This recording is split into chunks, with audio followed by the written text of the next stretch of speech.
What's up, everyone? Welcome back to the channel. Like always, like, subscribe, leave a comment down below, hit the notification bell, all that stuff. Holy moly, my tan line is crazy today from work. It's getting hot down here in South Texas, and it's getting pretty toasty.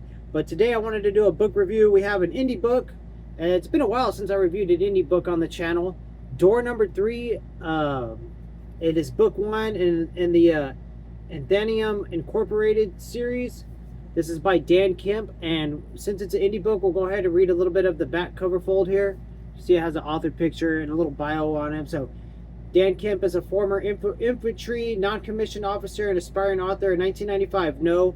In 1996, not quite okay. Finally, in 1998, graduated the University of Mississippi.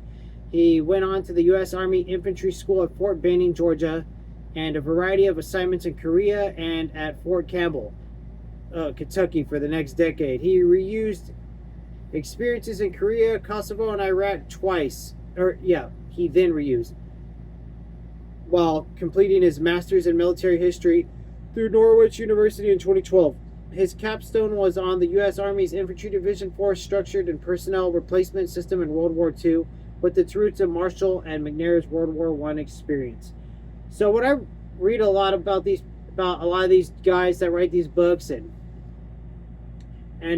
talk to them and stuff, there's like a phrase for what I feel, but man, I feel like super inferior because I've really done nothing. You know what I mean? I've just been chilling in my life. I mean, I've tried a bunch of things with like cage fighting and all that stuff, a touring punk band, but you know, nothing this cool. You know what I mean? So here's the back fold for the book here. If you had enough capacity for violence to seize $1 billion from a powerful drug cartel, would you do it? The professor has problems, and not just what decades of soldiering did to his back and his knees. His boss just died, leaving him as CEO of the extremely discreet intelligence contractor Athenium Incorporated. His old buddy, the operations director, is a highly skilled Army Ranger veteran, but his finance chief is slightly unhinged and spends her money on highly inappropriate work outfits. The surviving old men on the board of directors are stuck in the 1970s, running Athenium out of an old Cold War bunker, and keeping their roster of experts together is expensive. But the government contracts are drying up or going to bigger, flashier corporate players. Then an intercepted phone call puts them on the trail of a drug cartel shipping container of maybe $1 billion in cash. So it's command decision time. Door number 1, ignore it, but $1 billion with a capital B. Door number 2, tell the feds, but that might bring official notice to the shady intelligence gathering they have been paying Athenium for all these years. Or open door number 3, which might get them all killed or worse. Now, I don't remember. I have talked to him on Facebook Messenger. I don't remember if he said this was his first book or not. I don't remember. The cover art, pretty sick. The book came out in 2023 from Canon Publishing. They're a small press. I don't see anything about the cover artist or nothing, so I'm assuming the publisher, he made it himself. And yeah, but what I talked about the author with is a lot of the characters in the book are based on people, you know, from his real life experiences and stuff like that. And that's where we're going to get into the pros and the cons of what I felt with this book. Now, I will say it was an absolutely solid 8 out of 10, freaking close to a 9 out of 10, because the writing was so smooth that I was able to read this bad boy fast. And the action sequences were great, like great military type, you know, covert. I don't even know how to explain it. Just the action sequences, he did a phenomenal job. All the detailed information he gives on like day-to-day routine stuff as you're in between those scenes is just incredible. He does a great job. And it was smooth writing. So great pros. I mean, the pros are great. The few cons, one I won't even count as a con because it's just my personal preference, and that is the book is in first person. I don't like that very much with any book ever, so it wouldn't have mattered if it was Stephen King or something writing. It would bother me. You know what I mean? The first person just bothers me. It's just the way it is. But otherwise, he did a great job with the messages he was trying to convey.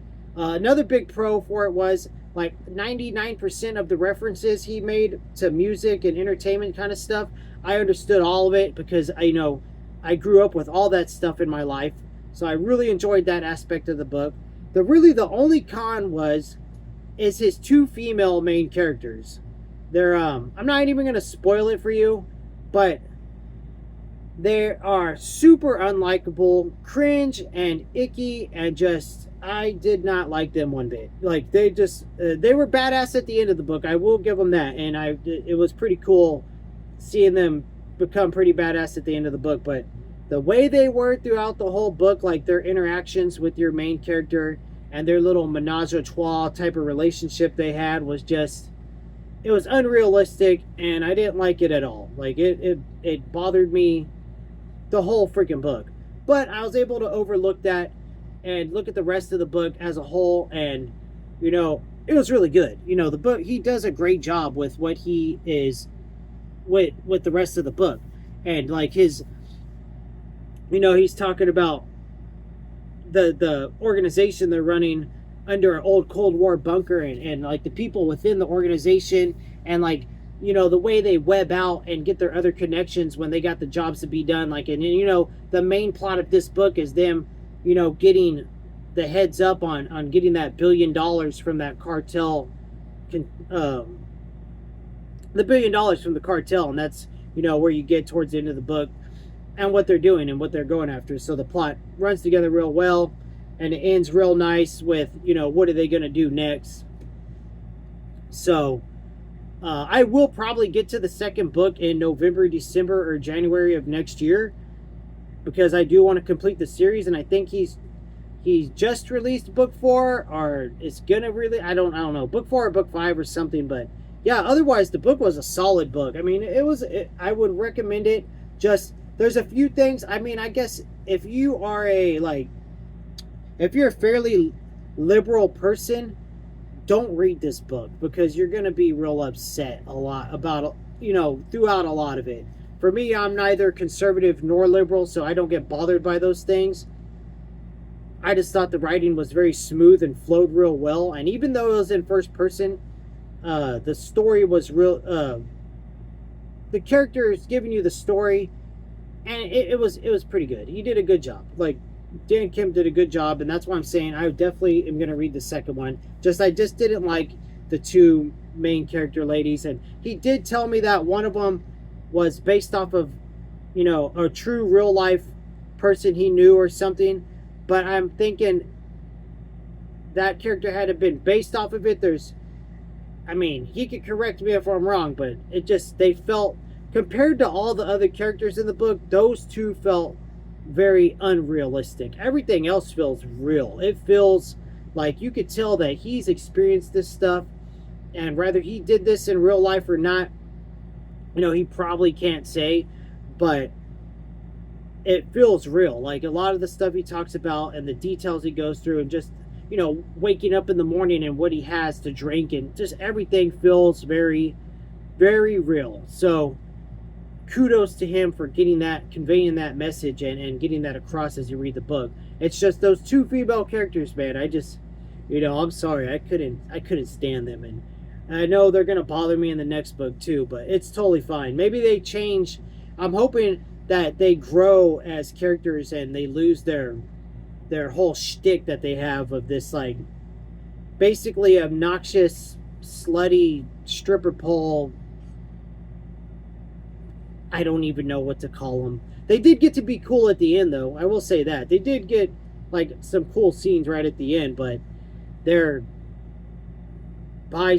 I don't even know what to say, because I'm not even going to say that word, because it might trigger a million people. It's not that they were that. It's just that the way their characters were was just super obnoxious and just off-putting, I guess you would say. I don't think they were realistic, like.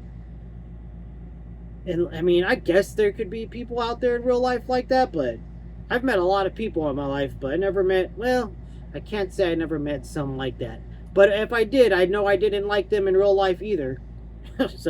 But like I said, though, the writing was smooth. It flowed well. I was able to smoke through this book over the weekend. Today is May 17th of 2026, and I had a good time.